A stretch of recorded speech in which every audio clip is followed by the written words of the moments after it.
So good morning everyone. I hope आप सभी लोग अच्छे होंगे। आपकी तैयारी पूरी फुल स्विंग में चल रही है। कोई दिक्कत नहीं आ रही होगी। दिक्कत आ भी रही है तो आप मेरे को कमेंट जो बॉक्स है नीचे आप उसमें बताते रहिए अपनी दिक्कतें। हम पूरी कोशिश करेंगे कि आपके सारे प्रॉब्लम्स का समाधान करें। राइट। तो चलिए शुरू करते हैं आज की अपनी करंट अफेयर्स की क्लास, जिसमें हम फिर से एक बार जानेंगे स्टैटिक पोर्शंस के बारे में भी और क्या रहा आज के पूरे दिन में खास इसके बारे में भी। सो आज जैसा कि आप सब जानते हैं कौन सा डे है? वर्ल्ड आर्ट डे है। World art day my dear friend, world art day. कला का दिन है ये, कला, है ना। चाहे आपको पेंटिंग पसंद हो, सिंगिंग पसंद हो, म्यूजिक पसंद हो, या फिर और भी कोई आर्ट पसंद हो, तो ये सारे आर्ट को आज के दिन, ये जी हाँ, यानी कि 15 अप्रैल के दिन सेलिब्रेट किया जाता है globally, world art day. Right. अब अगर मैं आपसे कुछ आर्टिस्ट के नाम पूछूं, तो जैसे पेंटिंग में एक नेम आता है, बहुत ही पॉपुलर नेम है। क्या नाम है उस पेंटर का जिसने मोनालिसा बनाई थी? उस पेंटर का नाम है लियोनार्डो डी विंसी। राइट। मैं शॉर्ट में लिख दे रहा हूँ, आप इसको गूगल पर सर्च कर लेना, देख लेना। मोनालिसा का पिक्चर भी देख लेना, काफी खूबसूरत पेंटिंग बनाई हुई है। राइट। कमेंट सेक्शन में और भी बताना कि आपको कौन सी आर्ट पसंद है और किस आर्टिस्ट को आप सबसे ज्यादा पसंद करते हो। तो चलो दूसरे क्वेश्चन की तरफ बढ़ते हैं। ये क्वेश्चन काफी इंपॉर्टेंट है क्योंकि आप सब जानते हैं आईएमएफ, इंडियन मॉनेटरी फंड, हमेशा न्यूज में होती है। तो क्वेश्चन जो आपसे पूछा जा रहा है कि who was appointed as MD. MD means managing director. Company में भी होती है ना, जितनी भी कंपनी ओपन होती है उसमें एक मैनेजिंग डायरेक्टर की पोस्ट होती है। तो वैसे ही आईएमएफ में भी एक मैनेजिंग डायरेक्टर की पोस्ट है। सो क्वेश्चन आपसे पूछा जा रहा है कि who has been appointed as the managing director of International Monetary Fund. IMF की ये फुल फॉर्म होती है दोस्तों। राइट। और इंटरनेशनल मॉनेटरी जो फंड है, ये कब बना था? ये बना था आपका 1944 में। मतलब एक साल पहले, जब हमारा यूनाइटेड नेशंस बना। यूएन कब बना था? यूएन बना था आपका 1945 में, है ना। और यूएन के जो 6 प्रिंसिपल ऑर्गन्स हैं, आप हमें कमेंट सेक्शन में लिख के बताएंगे। तो 1944 में इंटरनेशनल मॉनेटरी फंड बना। एक ब्रिटेन वुड्स कॉन्फ्रेंस हुआ था, उसी में यूनाइटेड नेशन से पहले कुछ कंट्रीज थी, जिन कंट्रीज ने मिलकर ये प्रपोजल दिया था कि क्यों ना हम सभी लोग आके, क्योंकि इकोनॉमिक क्राइसिस उस समय काफी ज्यादा प्रिवेल कर रही थी। 1944, आप इमेजिन कर सकते हैं कि 1939 में सेकेंड वर्ल्ड वॉर स्टार्ट हुआ था और 1945 तक चली थी। तो 1944 तक आते आते मैक्सिमम कंट्रीज की जो कंडीशन थी ना, काफी वॉर्स हो गई थी। सो इस चीज को रिड्यूस करने के लिए, पूरे वर्ल्ड में एक इकोनॉमिक स्टेबिलिटी लाने के लिए, सो दैट सारी चीजें स्मूथली चल सके, इन लोगों ने ये प्रपोजल रखा। सो 1944 में इस ऑर्गेनाइजेशन की स्टैब्लिशमेंट हुई। इस ऑर्गेनाइजेशन के साथ साथ आप एक और ऑर्गेनाइजेशन का नाम बार बार सुनते होंगे न्यूज में, जिसका नाम है वर्ल्ड बैंक। राइट। अगर आप देखेंगे ना सरफेस लेवल पे, तो वर्ल्ड बैंक और आईएमएफ के काम में बहुत ज्यादा डिफरेंस नहीं है। दोनों का गोल सेम है कि इकोनॉमिक प्रोस्पेरिटी अचीव करना, लिविंग स्टैंडर्ड्स जो आपके हैं उस चीज को ऊपर लेके जाना। आपने वर्ल्ड बैंक के बहुत सारे रिपोर्ट्स पढ़े होंगे पॉवर्टी पे डेटा रिलीज करती रहती है वर्ल्ड बैंक की, किस कंट्री में कितनी पॉवर्टी बची हुई है। आईएमएफ भी बहुत सारी ऐसी डेटा निकालती रहती है। कुछ दिन पहले तक वर्ल्ड बैंक की एक बहुत पॉपुलर रिपोर्ट आती थी, ease of business doing report, जो कि अभी डिसकंटिन्यू कर दिया गया है। बट ये जो दोनों ऑर्गेनाइजेशंस है आपको सिमिलर लगेंगे, क्योंकि इसीलिए दोनों को ना इंटरनेश जो ट्विन इंटरनेशनल इकोनॉमिक इंस्टीट्यूशंस बोलते हैं, ट्विन इंटरनेशनल इकोनॉमिक इंस्टीट्यूशन, क्योंकि ये दोनों ट्विन है, I mean, एक तरीके से। राइट। जुड़वा बहने हैं। अब इनको इनको मान के चलो, क्योंकि दोनों का गोल अपने, मैंने जैसे कि बताया आपको कि सेम है, ऑलमोस्ट सेम है। मैं फिर से आपको रिपीट कर रहा हूँ, ऑलमोस्ट सेम है। थोड़े बहुत डिफरेंसेस है। अगर आपको डिफरेंसेस समझने हैं, तो एक डिफरेंस, जो मेजर डिफरेंस इन दोनों में है, world bank usually long term solution के लिए काम करता है। लॉन्ग टर्म लोन दे दिया कि लॉन्ग टर्म में अपने इकोनॉमिक स्टेबिलिटी कैसे लाए, लॉन्ग टर्म में पॉवर्टी को कैसे कम करे, लॉन्ग टर्म में लिविंग स्टैंडर्ड्स को कैसे बढ़ाए। बट जहां तक इंटरनेशनल मॉनेटरी फंड का सवाल है। इंटरनेशनल मॉनेटरी फंड यूजुअली आप देखेंगे कि शॉर्ट टर्म जो इकोनॉमिक क्राइसिस होते हैं ना, अभी आपने न्यूज में पढ़ा हुआ है कुछ दिन पहले, एक साल पहले तकरीबन श्रीलंका में इकोनॉमिक क्राइसिस आया था।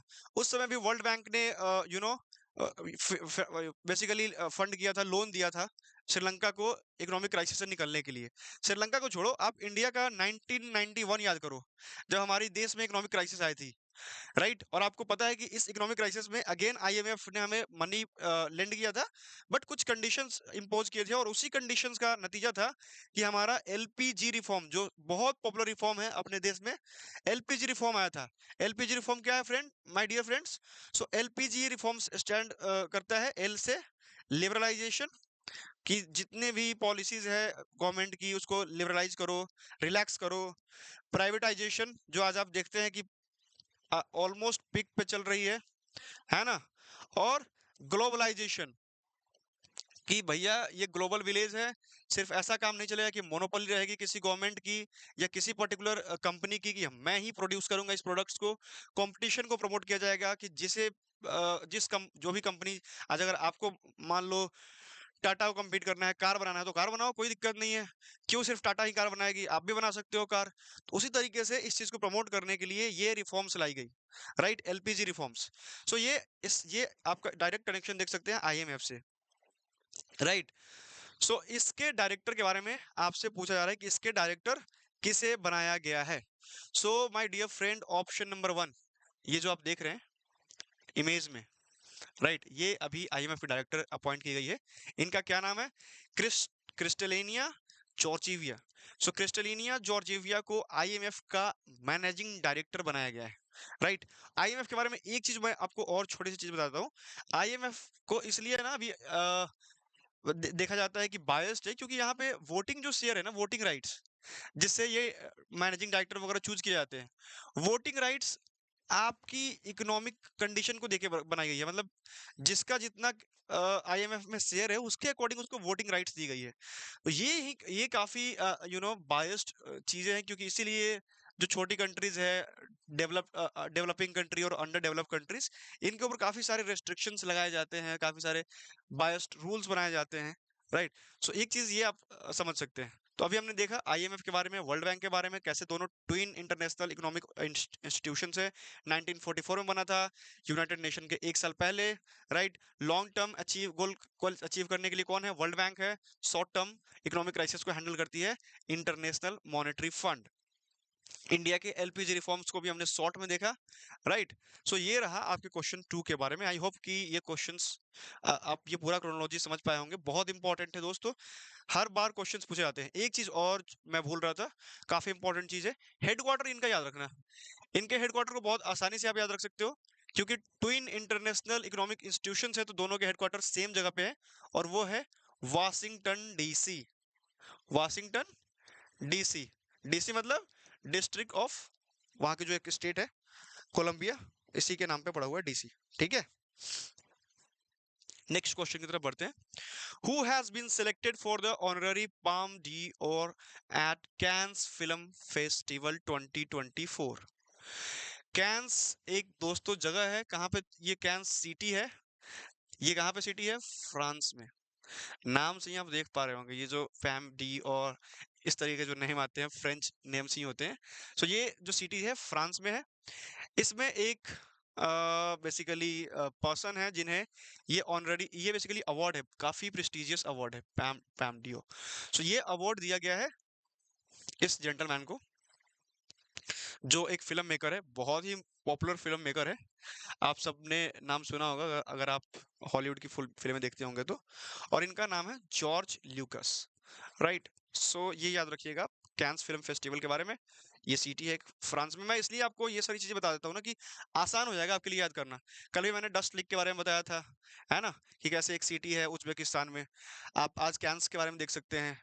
ये अवार्ड को इस तरीके की जो पामडी और आती है, ये सब फ्रेंच नेम है, तो इस चीज से आप कनेक्ट कर सकते हैं चीजें। और जॉर्ज ल्यूकास को आप याद रख सकते हैं, फिगर देख लीजिए इनका।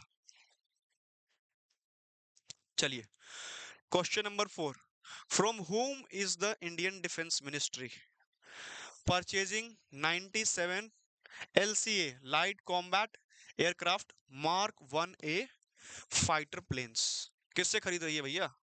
लाइट कॉम्बैट एयरक्राफ्ट, बहुत ही हल्का है, कॉम्बैट करने में, दुश्मनों के छक्के छुड़ाने में, राइट, एयरक्राफ्ट है। सो ये किससे खरीदी जा रही है? आपने देखा होगा कि आजकल एक ऑर्गेनाइजेशन है, ऑर्गेनाइजेशन बोल लो या कंपनी बोल लो, बेसिकली कंपनी है, ऑल्दो पब्लिक सेक्टर कंपनी है, बट ये कंपनी है जो काफी ज्यादा आजकल एडवांसमेंट ला रही है ग्लोबल, जो हमारे डिफेंस के सप्लायर्स है उसको compete करने के लिए हमारी गवर्नमेंट उसको बहुत सपोर्ट कर रही है। और उस कंपनी का नाम है हिंदुस्तान एरोनॉटिक्स लिमिटेड, HAL प्यार से बोलते हैं, शॉर्ट में बोलते हैं, हिंदुस्तान एरोनॉटिक्स लिमिटेड। ये कंपनी ने ये लाइट कॉम्बैट एयरक्राफ्ट बनाया है, तेजस LCA तेजस भी इसने ही बनाया था। सो आप इससे भी याद रख सकते हैं, ठीक है।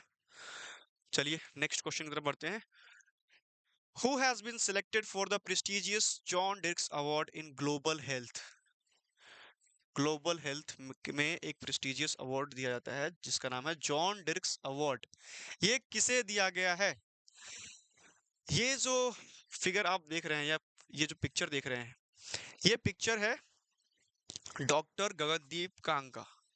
डॉक्टर गगनदीप कांग को अभी ये अवार्ड दिया गया है, ये कनाडा बेस्ड एक अवार्ड है, राइट। अब इनके बारे में थोड़ा जान लेते हैं, डॉक्टर गगनदीप कांग के बारे में। आपने नाम सुना होगा, एक बहुत ही पॉपुलर नेम है, Bills and Melinda Gate foundation, सुना है? बिल गेट्स की जो फाउंडेशन है, अभी कुछ दिन पहले बिल गेट्स इंडिया आए थे, डॉली चाय वाला जो चाय पे चर्चा है आप सबको बहुत अच्छे तरीके से याद होगा, याद है ना? तो वही बिल गेट्स। सो ये जो डॉली चाय वाला चर्चा हुआ था इंडिया में, और तो उसके जो आपको पॉपुलर कैरेक्टर थे, एक तो चाय वाला ऑफ कोर्स थे, और दूसरे जो बिल गेट्स थे। सो बिल गेट्स और उनकी वाइफ मेलिंडा गेट्स के नाम पे ये फाउंडेशन है जो कि करती है लोगों, गरीबों के लिए, जो भी डाउन ट्रेडन पीपल है उनके लिए। सो इस काफी सारे हेल्थ इनिशिएटिव्स लेती है। सो इसी फाउंडेशन की जो डॉक्टर गगनदीप कांग जी है, ये ग्लोबल लेवल पे, राइट, ग्लोबल लेवल पे डायरेक्टर है हेल्थ प्रोग्राम्स के लिए, इसी फाउंडेशन के, राइट। सो ये चीजें आप याद रख सकते हैं। Next question, who has become the new head of national judicial academy? कितना प्यारा सा लग रहा है ना, नेशनल जुडिशियल एकेडमी। लोकेशन देखिए, कमाल की लोकेशन है ना, लग रहा है कि लाल बहादुर शास्त्री जो नेशनल एडमिनिस्ट्रेटिव एकेडमी है मसूरी में, उस तरीके की लोकेशंस आपको दिख रही होंगी। सो ये लोकेशंस भोपाल की है बेसिकली, नेशनल जुडिशियल एकेडमी की। और इसके अभी चेयरपर्सन किन्हें बनाया गया है? और ये जो फोटो देख रहे हैं माय डियर फ्रेंड्स, ये इमेज है हमारे फॉर्मर जस्टिस अनिरुद्ध बोस जी की। ये सुप्रीम कोर्ट के जज रहे हैं, अभी कुछ दिन पहले इनकी रिटायरमेंट हुई है। इन्हें नेशनल जुडिशियल एकेडमी का चेयरपर्सन बनाया गया है। और नेशनल जुडिशियल एकेडमी करती क्या है? तो जो भी लीगल फील्ड में या एडमिनिस्ट्रेशन ऑफ लॉ के फील्ड में, एडमिनिस्ट्रेशन ऑफ जस्टिस के फील्ड में जो भी इंपॉर्टेंट रिसर्च हो सकती है, जो भी इंपॉर्टेंट डेवलपमेंट हो सकती है, जो भी इंपॉर्टेंट टेक्निक्स निकाला जा सकता है, इवॉल्व किया जा सकता है, रिसर्च की जा सकती है, वो सारे काम नेशनल जुडिशियल एकेडमी करती है, राइट। सो इसके चेयरपर्सन बनाए गए हैं Aniruddha Bose ji, right. So I hope कि आपको ये वीडियो काफी अच्छी लगी होगी, इंफॉर्मेटिव लगी होगी। अगर इंफॉर्मेटिव लगी है सो हमारे इस प्यारे से चैनल को लाइक सब्सक्राइब करना मत भूलिएगा, राइट। और अगर आपको इस वीडियो की PDF चाहिए तो CVT एक्सप्रेस जो हमारा टेलीग्राम चैनल है उसको फॉलो करना मत भूलिएगा, डेली हम वहां पे PDF अपडेट्स कर देते हैं। आप एक बार गो थ्रू कर सकते हैं, बहुत आसानी से आप चीजों को कनेक्ट कर पाएंगे, देख पाएंगे, रिवाइज कर पाएंगे, क्योंकि मैंने आपको स्टोरी वाइज स्टैटिक पोर्शन से रिलेट करके सारी चीजें बताई है। सो आई होप कि आपको कोई भी दिक्कत नहीं होगी, कोई भी परेशानी नहीं होगी चीजों को समझने में। मैं ये नहीं बोल रहा हूँ कि रटना है, थोड़ा सा समझना है, चीजें बहुत आसान हो जाएंगी आपके लिए। कॉन्टेक्स्ट अगर आप समझ लेते हैं ना, तो जो फैक्ट्स है ऑटोमेटिकली आपके दिमाग में आ जाती है। नहीं भी आती है तो एग्जाम हॉल में जब बैठेंगे ना तो डेफिनेटली आपके दिमाग में वो क्लिक कर जाएगा, वो नेम, अगर 3 4 5 बार आपने उस चीज को रिवाइज कर लिया है। सो पीडीएफ डाउनलोड कर लीजिएगा, रिवाइज कर लीजिएगा। हार्डली 5 मिनट लगेंगे, ट्रस्ट भी 5 से 6 क्वेश्चन को रिवाइज करने में 5 मिनट भी नहीं लगेंगे, और सारी चीजें क्लियर हो जाएगी आपकी। So thank you very much for listening us, watching us.